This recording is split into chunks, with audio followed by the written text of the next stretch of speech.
First, we're going to eat your legs, and then your arms, and then your face, and you'll roll down the street like a faceless, legless Ted. Like a turd in the wind? Yes, as a matter of fact, that's right. Alright. Man, Tom Hardy has gotten around so much. Now he's played two iconic comic book villains.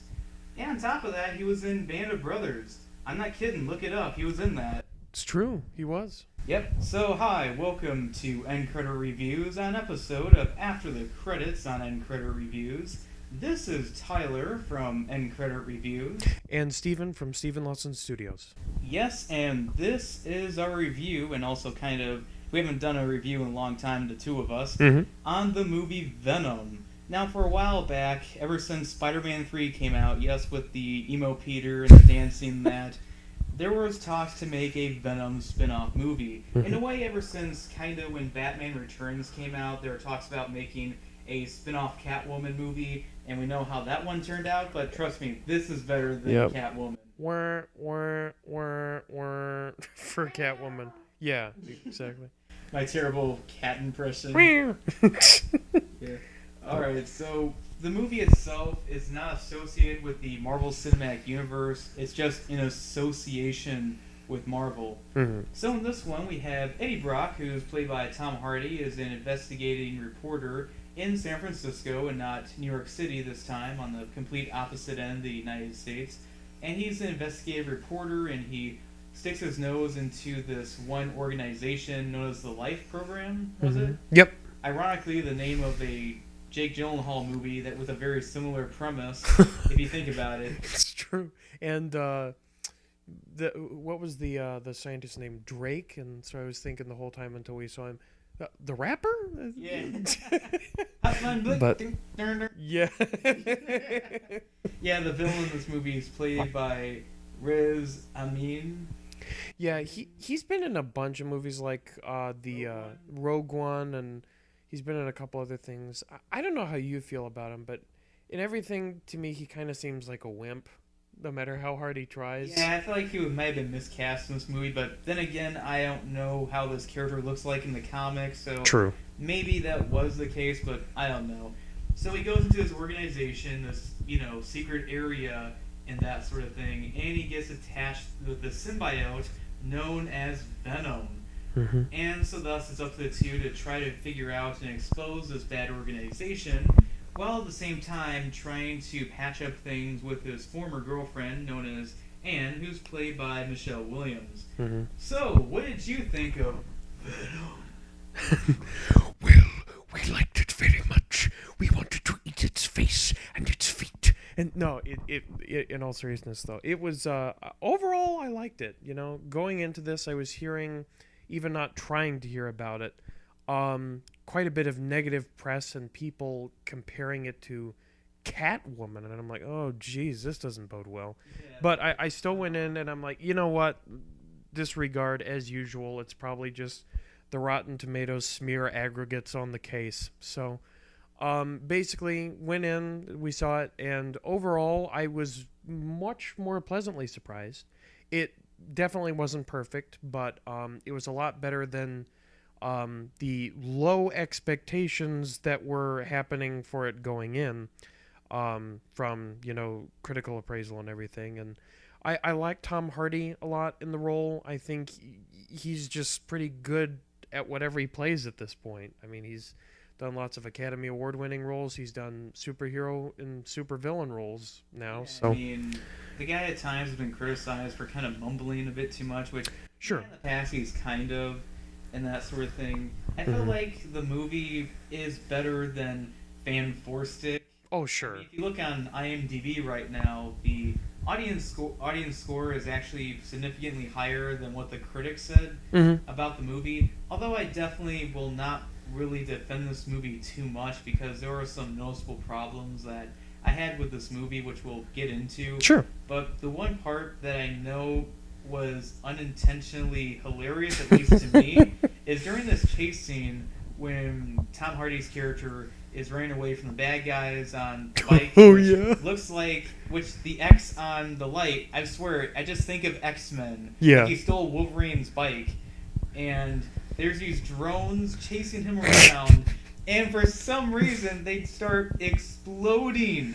I am not kidding. And I started like laughing. Amazon jihad, like. Man, that has to. And I thought that the fact of the Penguin from Batman Returns strapping missiles to the back of penguins was far-fetched and silly. This might top that. Yeah, it was pretty crazy, and yeah, no, it did just seem out of nowhere. Like, really, you're gonna waste all this money on these drones just to blow them up in some It's like in a wacky video blue game. fire? Yeah, it's like from a video game from like the Nintendo Entertainment System days. True. Yeah, it does come off like that. Like it would make sense in a video game, but not in real life. Mhm. In that. Another thing I was hearing about this movie that I really don't agree with and was pretty funny was they were talking about how Tom Hardy's character and the girlfriend / ex-girlfriend / maybe not ex-girlfriend, we'll see, interest, they were saying there's no chemistry, and I'm like, I thought there was some chemistry. There was a bit of a drag in the, not too much of a spoiler, but there was a time when it was like, are we together or not? We'll see. But and in that period, sure, I guess it lingered a little bit, but overall, I thought that chemistry really worked. What did you think about that, though, Tyler? I thought it was fine for what it did. Mm-hmm. And that, I mean, it wasn't lingering at too much because that wasn't the focus of it. Mm-hmm. From what I've heard is that Tom Hardy was disappointed that a lot of scenes were cut out of the movie, including some of his favorite scenes, or at least some of his favorite scenes. Which, I don't know, maybe the director's cut of the movie could make this movie kind of better. But speaking of directing and that, the director of this movie is Ruben Fleischer. Mm-hmm. And this guy directed Zombieland and also Gangster Squad, which is a movie that should have released its uncut version because that, controversial, theater shootout scene that happened, that was shown in the trailer, but they re-edited it because of the scandal that happened, tragedy that happened around that time. Right. And he's also going to direct Zombieland 2, is his next movie, so I'm looking forward to that. And I felt like he was a good choice for it, and with the directing of action, it was kind of cool seeing Venom attack these guys, but in the climax, I felt like there were kind of too many up-close shots of these characters fighting in a bit. Like, if you look at the movie Van Helsing from about 15 years ago, if you look at two CG characters fighting, the camera is back enough so you can tell what's going on. However, in this one, I felt like the camera was one step too close to them, so it looked a little slightly confusing. I absolutely agree with that. I think that overall, in terms of like the action and stuff, it was pretty solid. There was definitely some goofy stuff with the CG at points and how the symbiotes react with their environment, but at the same time, I thought it was fine until the end fight between Venom and another symbiote that will not be mentioned. And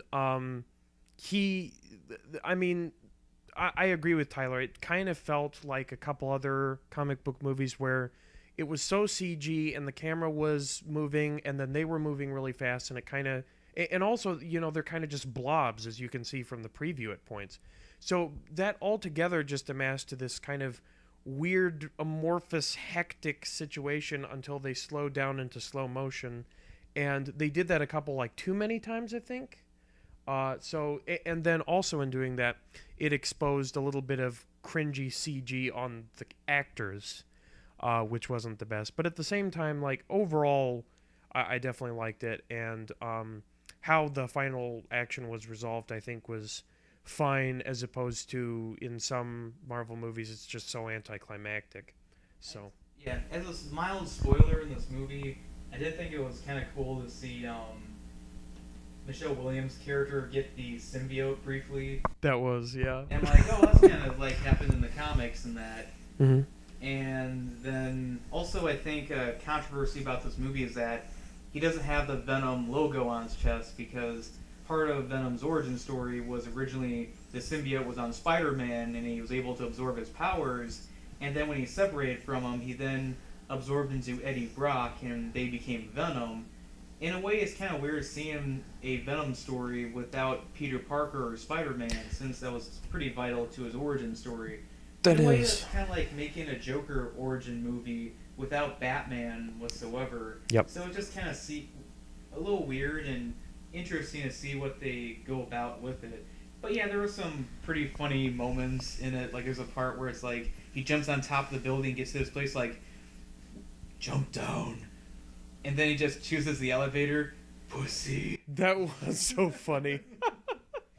Yeah. And I also, like, it kind of wasn't a joke in the whole thing, but we kept, Tyler and I were, I kind of think, joking, especially in the beginning, where basically the show that Eddie Brock did as a journalist before Venom was in the picture, I mean, was basically kind of hard-hitting journalism.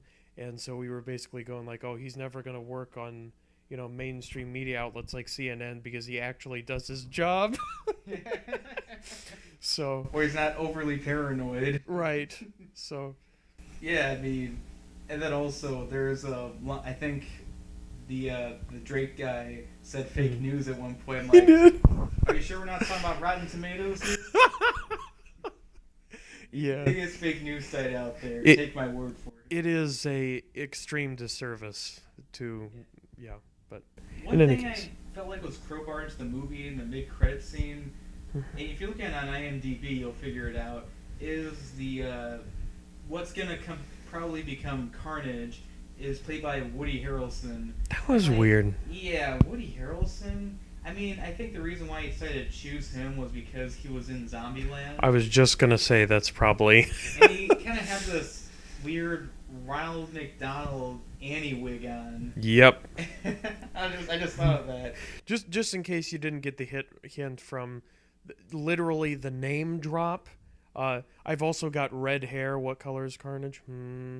Like. Well, in the comics, he had red hair, but. Well, yeah. No, I'm just saying, like, they made it very clear, and it wasn't like there wasn't any nuance to it, like, you know, just show a symbol or something. You know, it was totally like sequel. Yeah, there was some weird stuff in this movie, like when he first hears his neighbor making noisy rock music, he gets this look on his face like, did Tom Hardy just try to take a dump all of a sudden? You know, I honestly thought that particular shot may have actually been like, because you were talking about the footage that had been cut that Tom Hardy thought would make it better. I think that may have been like a shot they decided, yeah, let's put that there and just cut the rest of the shot out. And that was one where they were supposed to put Venom on him. And they liked that reaction better than the one that was supposed to be just him mildly irritated. Yeah. So, like, because he acts that way, you know, when he's Venom, just like, so but much sense. Like, just repeat this shot. yeah, like that's kind of what I thought in that moment. Like, I think Venom was taken out of that shot, and they just forgot to or intentionally put, you know, a different shot there. So, but. Yeah, no, I do feel like Riz Ahmed as the villain was kind of a flatline. Yeah. As a part in the movie's like, oh yeah, you're sacrificing, like, you know, I'm like, I'm Abraham, you're Isaac, and I'm like, yeah, but the thing about that story, he didn't have to sacrifice at the end, and he died. Yeah, it's true. He had to discount Adrian Brody.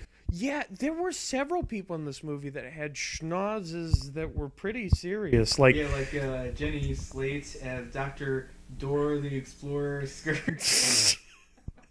Yeah, you were telling me that she is like with Chris Hemsworth right now. Was I'm not so sure. They might be on and off. I was gonna say because so like booty call, is that what? I was gonna say that makes a lot more sense because like. I'm sorry, but Chris Hemsworth, if that is the case, and I'm sorry, dear, if you happen to hear this, but you are definitely shopping down. You're shopping on sale. You could definitely go to an equal or higher level at your current point. So Well, if you look at his social media recently, he does kind of have this kind of. I don't really want to label him as this, but it kind of comes off mildly soy boyish with the open mouth I got you. and that, and I think on his Twitter, his profile pic and his cover photo was like, yeah, he's kind of become soyed. Have you seen the ones where people are like showing he's totally like a golden retriever or I can so see that. yeah, I don't know, it's kind of pushing it to me, but Yeah. All right. So what would you give this movie, Steven? well, I've been thinking about it a little bit, and it's definitely not an A movie. It's definitely not like an F or a D movie, like, I was given the implication it was going to be going in. And again, that's just in the back of your head. You can't weigh that down the whole time you're watching the movie. So went in and then came out and kind of weighed expectation versus reality. And I'm happy to say that the reality was definitely significantly better. So if I had to give this a grade, I would say it's about a B, maybe just under, but pushing it. So I'm talking probably 78 to 81% ballpark. That to me feels about perfect for, a grade for it if I were the teacher. So, Okay. what did you think though? All right. Personally, I thought the movie was enjoyable. I mean, it took a little bit to get going before he gets the symbiote. In a way, it's kind of like when Peter Parker in Spider-Man 3 finally interacted with the symbiote when it came to the length of the movie and what part of the story he attaches himself to it. Mm-hmm. But I was glad they did try to develop the characters in a way. I feel like the villain was kind of iffy, although Sure. the other kind of symbiote character that shows up was like, okay, he was cool. Mm-hmm. And I did like Tom Hardy in this movie. Venom's design looks really cool, minus the fact there is no, twisting the words right now. Mm-hmm. Is that of the Venom logo on his chest. And also I noticed a really iffy moment when, Tom Hardy's character was walking around the lab, and I noticed a very, iffy shirt he was wearing, just FYI.